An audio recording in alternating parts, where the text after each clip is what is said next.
Soc en Manel Ceba i tinc 68 anys. Ja fa 30 i escaig d'anys que estic ficat en el món de l'esport i fent moltes coses, no solament en bàsquet, però bueno, ara estic aquí amb el bàsquet, enfocat totalment en el bàsquet, intentant que una colla de nois i noies puguin arribar a la seva fita, que és poder jugar les dues lligues, la catalana i la nacional. Bueno, jo tinc una discapacitat que la tinc des dels 9 mesos d'edat, és una polio, en aquells temps no havia arribat la vacuna, llavors els que no teníem la vacuna vam patir aquesta discapacitat. I va deixar unes seqüeles de les cames, molts deixaven altra cosa, però a mi em va deixar les cames, les extremitats inferiors, i aquí estic. A la llarga tens que agafar una cadira de rodes i caminat, amb bitutors, però bueno, aquesta discapacitat m'ha ajudat a ser més sensible amb la mateixa. Sí, mira, els nostres valors són la integració, l'amistat, el que no hi hagi gent que vulgui ser més que altra, intentar ajudar-nos entre tots, i qui passi per aquí serà benvingut al Costa Daurada.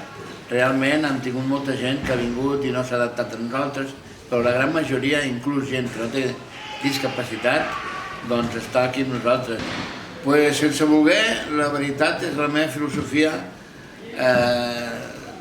Jo era cantautor, tocava la guitarra, bueno, ho soc encara, però em vaig decantar per l'esport. A mi, veure una persona que em necessita, bueno, és que no em fa tirar mai endarrere. Llavors, doncs això em fa que lluiti exclusivament per l'esport de discapacitats físics. Tenim problemes quan anem arreu d'Espanya o de Catalunya, però és una barrera que la superem diàriament. Per què? Perquè tots anem una mica amb la mateixa filosofia. Acceptem a tothom i l'integrem, intentem integrar-lo, perquè la filosofia més positiva per tots nosaltres és intentar ser el menys discapacitat possible. El problema que ens trobem amb els clubs, jo parlo pel meu, és que tenim poc recolzament pràcticament de ningú. El recolzament que tenim és el nostre, tenim una petita quota, no privem a ningú de vindre, però tenim una petita quota que són 10 euros al mes i la paguem tots, i clar, el qui no la paga no és que no el vulguem, inclús alguns li paguem nosaltres perquè pugui integrar-se, però no volem tampoc ni abusar nosaltres d'ells ni que ells abusin de nosaltres.